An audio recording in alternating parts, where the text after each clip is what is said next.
Colin the caterpillar, the bug, the cake, the legend. There's a lot to unpack here, so I'm going to give a quick overview of what I'm going to attempt to cover in this video before we dive in. For my fellow Americans, and other non-Brits, I am going to explain who Colin even is, and why a grocery store cake warrants a video essay like this. I am going to get into all of the offshoots and controversies and general weirdness surrounding Colin, but first I want to share my personal Colin journey and how I got tangled up in this cocoon in the first place. In February of 2021, I was scrolling through a Facebook meme page when I came across a screenshot of this tweet. Explaining Colin the caterpillar to an American should be an Olympic sport. A follow-up in the thread says, when it's your birthday, you get to eat the face! This piqued my curiosity, because I'm always interested in learning more about things that confuse Americans. I'll have to tell you all about conkers next time. So I closed Facebook, did an internet search, and quickly learned the basics, which I will now share with you. Colin the caterpillar is a chocolate roll cake filled with chocolate buttercream, coated in milk chocolate with little chocolate candies on his back, a white chocolate face, and little white chocolate feet. Chocolate? Chocolate? Chocolate!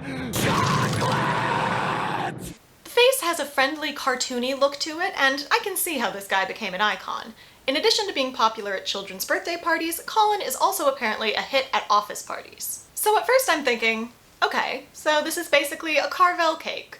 Your Fudgy the Whale, your Cookie Puss, I have a point of reference for that. What's so hard to explain? But then I kept going. The first thing that struck me as odd was learning that Marks & Spencer, the company behind Colin the Caterpillar, is a grocery store chain. A high-end grocery store chain, but still, I was fully expecting the company behind Colin to be an ice cream shop or a bakery of some kind. Because when I think grocery store cake, I am picturing, without question, a sheet cake with terrible frosting on it. Not an adorable cartoon caterpillar with his own cinematic universe. Because yes, there is Colin lore. I want to start with all of the seasonal spin-offs, because that's simple enough. Colin has been transformed into a Frankenstein's monster, a Dracula, a jolly Christmas caterpillar complete with Santa hat, and an Easter bunny. There are also mini Colin cakes, Colin gummies, Colin advent calendars, and Colin cookie dough complete with mini Colin faces. Or you can buy a full-sized Colin face, because apparently it's a thing where kids fight over who gets to eat the face. There's also a Colin cake jar, which looks utterly horrifying. Like, you can't build up a whole brand around a beloved character with a smiling face, and then release this thing that makes it look like it got in an accident with a wood chipper. A lot of people accused M&S of murdering Colin after this was released, and those people are 100% correct. Most significantly though, in 2016, following in the footsteps of characters such as Mickey Mouse and Stitch, Colin got a girlfriend in the form of a female version of himself. Pink bow and all. Connie the caterpillar has stuck around, and in the years since, the two have officially tied the knot. They're even available as wedding cakes in full bride and groom regalia. My favorite part of this is that I found one article that referred to Colin and, quote, his wife of 4 years, Connie, which is just a fantastically casual way to slip in the fact that this bug cake has a marriage. Before I move on to the main Colin tea, I want to point out a few random weird things from the official website. First off, Colin's tagline is, he is what he eats. So, is Colin a caterpillar that ate so much chocolate cake that he became chocolate cake? Because that's horrifying. Or is he a chocolate cake in the first place that eats chocolate? I mean, he's a chocolate roll filled with chocolate buttercream, so that's something, but it certainly isn't eating, right? Or is he a caterpillar that eats other caterpillars? I don't think you're actually supposed to critically analyze this statement, but once I started thinking about it, I could not stop. Second is that this cake is said to be a national treasure with millions of loyal fans. After digging around on Twitter a bit, I've found that this is probably true, but that doesn't mean it's not weird. Finally, and this is a big one, I am beyond confused by the message used to advertise the personalized giant version of the Colin cake. Basically, you can get a regular one that serves about 10, but you can also custom order a giant one that serves about 40 and has a custom message written on it in icing. Now, the giant Connie has a reasonable sample message. Hooray! Amelia is 6. By contrast, here's Colin's. Sorry you are leaving, Chris. First of all, the lack of punctuation here makes it very ambiguous. Is it for Chris's retirement party? Sorry you are leaving, Chris. Or is it for Chris's spouse's divorce party? Sorry you are leaving, Chris. And if they wanted to use a message that was office specific, you know, to show off Colin's range, then why not something with a little more of a positive spin on it, like happy retirement, which they do use for one of the pictures of this cake, but not the one that is prominently displayed on the main webpage.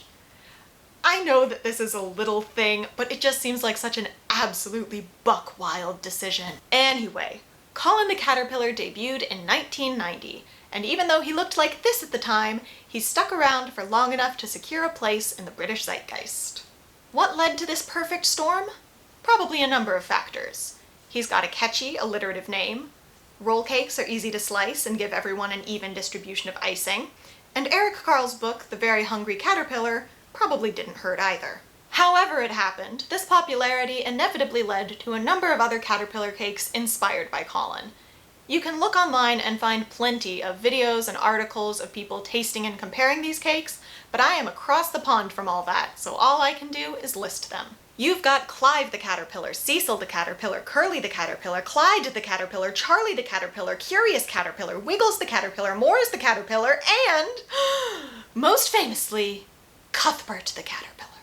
This is the one that caused Marks & Spencer to cry copyright infringement in April of 2021. M&S claims that Aldi's cake is misleading consumers into thinking that it's of the same quality as their own precious creation, and that this allows Cuthbert to ride on the coattails of Colin. As a spokesperson put it, the company wants, quote, to protect Colin, Connie, and our reputation for freshness, quality, innovation, and value. With so many caterpillar cakes out there, why go after this one in particular? Well, in some fairness to Marks & Spencer, Cuthbert is going out of his way to mimic Colin to a larger degree than most of the others. His face looks very similar to Colin, and so does the box that he comes in.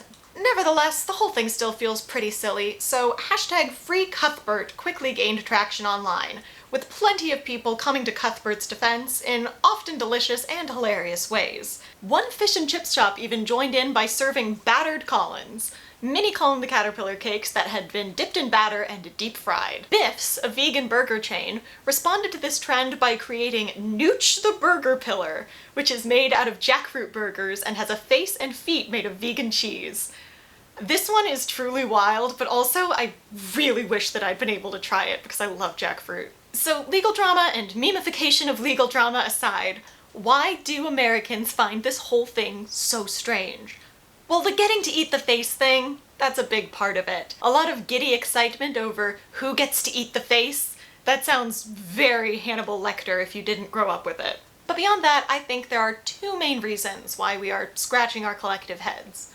One is that you can't get Colin in America, and this is in contrast to the many British goods and media that are available in the United States. So Americans understand things like Monty Python or Twining's Earl Grey because those things are available in America. And even some of the more obscure British goods can be found in specialty import shops. But cake doesn't travel well, and Marks & Spencer doesn't have any locations in the US. So we're certainly not going to come across it over here. And even the Americans who have traveled to England are still pretty likely to have missed out on Colin, since tourists tend to go to restaurants and museums, not grocery stores and office birthday parties.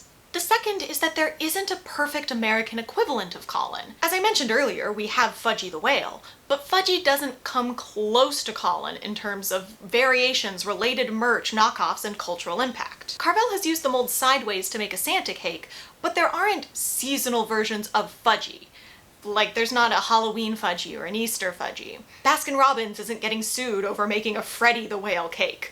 Fudgy doesn't have little candies made in his likeness, he doesn't have a wedding cake version of himself, and he certainly doesn't have a girlfriend. I think the starkest difference between the two can be seen in searching Twitter for both of the cakes.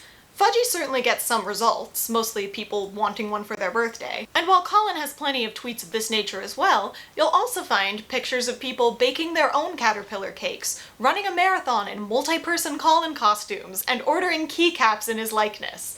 This kind of creativity and enthusiasm just isn't there for Fudgy.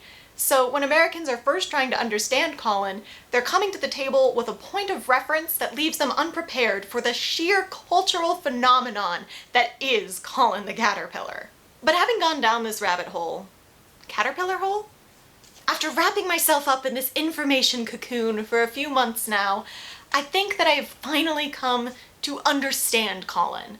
And while I haven't tried a bite of one, or even seen one in person, I have somehow managed to become attached to this little guy on like a spiritual level. And you know what? If there's one thing that Americans can take away from this, it's that roll cakes are great for gatherings and they give you more icing per slice, and we should be utilizing this type of cake way more often than we currently are. But if I had to choose a specific type of roll cake, I would say that we should leave this island behind and head on over to these islands for some ube roll. I mean, I understand the appeal of chocolate on chocolate on chocolate, but ube is just so good. And we can still make it a caterpillar. I mean, I don't think that there actually are purple caterpillars, but I looked it up and there are sawfly larvae that look very much like caterpillars. So, Sally the sawfly larva? Just think about it. That's all I'm saying. Feel free to use the comments to tell me about your own Colin the Caterpillar memories, inform me about any fun facts that I might have missed, or just tell me your thoughts on caterpillar cakes. Thanks for watching! Marks and Spencer's have launched legal action against Aldi. Well, we've got Colin in the studio. Do you have anything you'd like to say? No.